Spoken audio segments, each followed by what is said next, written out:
कैसे हैं guys, welcome back to another show. आज मैं आपको दिखाने जा रहा हूँ एक मॉन्स्टर्स एक्शन मूवी जिसका नाम है पैसिफिक रिम। 2013 में बहुत बड़े बड़े मॉन्स्टर्स जिनको काइजू कहा जाता है वो अचानक एक पोर्टल के जरिए किसी जगह से ज़मीन पर आ गए। ये पोर्टल एक इंटर डिमेंशनल पोर्टल है जिसे द ब्रीच कहा जाता है। ये पोर्टल पैसिफिक ओशन के नीचे मौजूद है।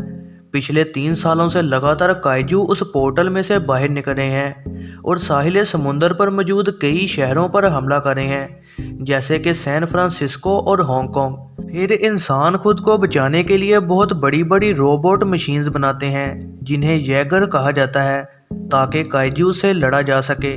हर जैगर को 2 या 2 से ज़्यादा लोग चलाते हैं और ये दोनों मिलकर इस मशीन से दिमाग के ज़रिए कनेक्ट होते हैं ताकि ये प्रेशर 2 दिमागों में बढ़ जाए और उन्हें नुकसान ना हो। 2020 में एक जैगर जिप्सी डेंजर, जिसे तो भाई रैलिग और येंसी बेकर चलाते हैं, वो एक जगह पर काइजू से लड़कर सबको बचा रहे होते हैं। काइजू और जिप्सी दोनों लड़ते हैं और जिप्सी को मौका मिल जाता है और वो अपनी प्लाज्मा कैनन चलाकर काइजू को हरा देता है, लेकिन उन्हें नहीं पता होता कि काइजू अभी भी जिंदा है।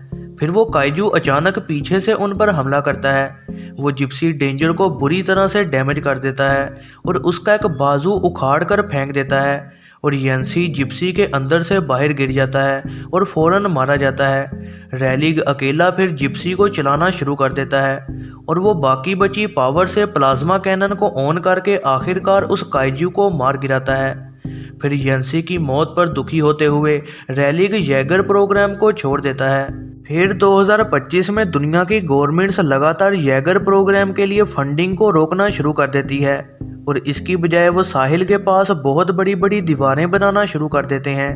लेकिन काइजू और ताकतवर होते जा रहे हैं और अब वो पहले से भी ज़्यादा तेज़ी से हमला करना शुरू कर रहे हैं और इस वजह से जैगर्स भी तबाह होते जा रहे हैं और उनके पास इतने फंड नहीं है कि वो और जैगर बना सकें। बाकी बचे 4 जैगर को हांगकांग शिफ्ट कर दिया जाता है और ये करने के लिए स्टाकर पेंटिकोस्ट ने कहा होता है वो काइजू के दरमियान लड़ाई को ख़त्म करना चाहता है और उसके लिए वो एक न्यूक्लियर वार हेड को ब्रीच में मारकर उसे हमेशा के लिए बंद करना चाहता है। स्टाकर रैली को देख लेता है जो कि वहाँ दीवार बनाने के लिए काम कर रहा था और वो उसे कहता है कि वो इस प्रोग्राम को दोबारा ज्वाइन करे। फिर वो हांगकांग बेस शैडर डूम में जाते हैं जहां रैलिग माको मोरी से मिलता है जो कि इस प्रोग्राम का एक हिस्सा है और स्टाकर की अडॉप्ट की गई बेटी है। फिर इस ऑपरेशन को पूरा करने के लिए upgraded Gypsy Danger, Russian Cherno Alpha, Chinese Crimson Typhoon और ऑस्ट्रेलियन स्ट्राइकर यूरिका को बॉम्ब ले जाने को कहा जाता है। इसमें से एक को एक फादर और सन हैरिक और चक हैंसन चला रहे होते हैं। फिर अपना नया साथी ढूंढने के लिए रैलिग कई लोगों का टेस्ट लेता है। माको इस टेस्ट पर पूरा उतरती है, हालांकि उसका फादर उसे इजाज़त नहीं दे रहा होता। उनके पहले टेस्ट के दौरान रैलिग अपने भाई की मौत की वजह से डिस्ट्रैक्ट हो रहा होता है और माको अपनी एक याद में फंस जाती है जब एक काइजू ने टोक्यो पर हमला किया था और वो तब यतीम हो गई थी। इस वजह से वो इस याद में फंसे जिप्सी की प्लाज्मा कैनन को भी लोगों पर चलाने वाली होती है। स्टाकर उसे पायलटिंग ड्यूटी से निकाल देता है और रैलिग उस पर गुस्सा होता है कि वो उसको लेकर कुछ ज़्यादा ही प्रोटेक्टिव हो रहा है और फिर स्टाकर बताता है कि वो भी पहले जैगर पायलट हुआ करता था और उसने उस काइजू को मारा था जिसने टोक्यो पर हमला किया था और वहाँ उसने माको को अडॉप्ट कर लिया। इसके अलावा वो ये भी एक्सप्लेन करता है कि वो मर रहा है क्योंकि उस जैगर के रिएक्टर की वजह से उसे रेडिएशन सिकनेस हो चुकी है। स्टाकर फिर काइजू एक्सपर्ट न्यूटन, गिजलर और हरमन से बात करता है। हरमन का मानना है कि ब्रीच स्टेबलाइज हो रही है और काइजू के और हमले शुरू हो जाएंगे, लेकिन इससे उनका हमला भी शायद कामयाब हो जाएगा।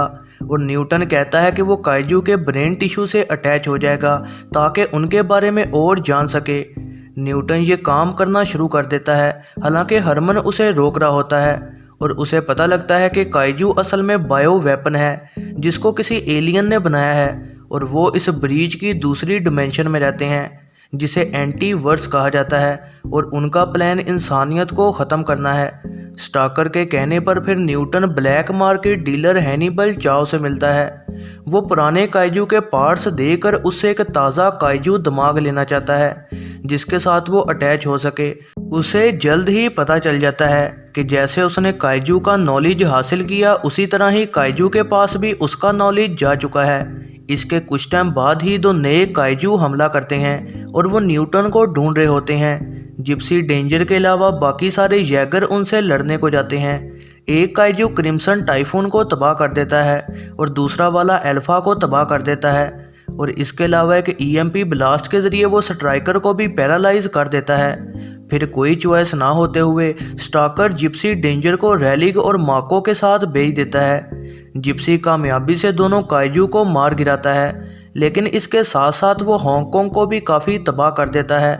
फिर उस मरे हुए काइजू की बॉडी टेस्ट करते न्यूटन और हरमन को पता चलता है कि वो प्रेग्नेंट है। वो बच्चा निकल आता है और हनीबल को खा जाता है, लेकिन फिर वो उसके गले में लगी एक नब्ज़ की वजह से मर जाता है।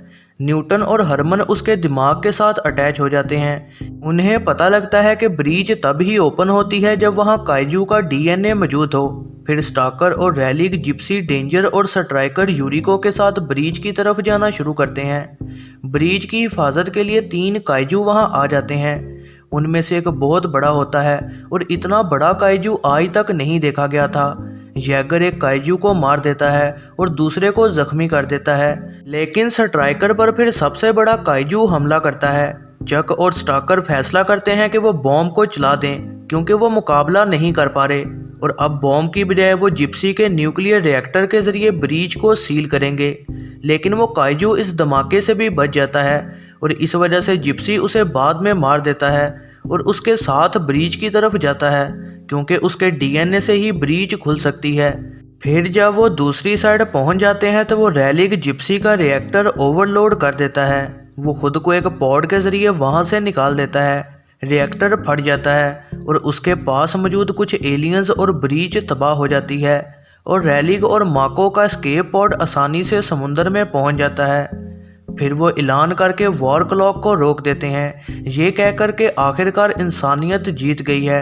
रेलिग और माको खुश हो रहे होते हैं और उनको बचाने को हेलीकॉप्टर्स आ जाते हैं। फिर मिड क्रेडिट सीन में हैनिबल काइजू के जिस्म को फाड़कर बाहर निकल आता है। यह है जरनाब मूवीज़ रिव्यू। वीडियो पसंद आई हो तो लाइक ज़रूर कीजिएगा, और ऐसी ही नई वीडियोस के लिए चैनल को सब्सक्राइब और बेल नोटिफिकेशन को ऑन करना ना भूलिएगा।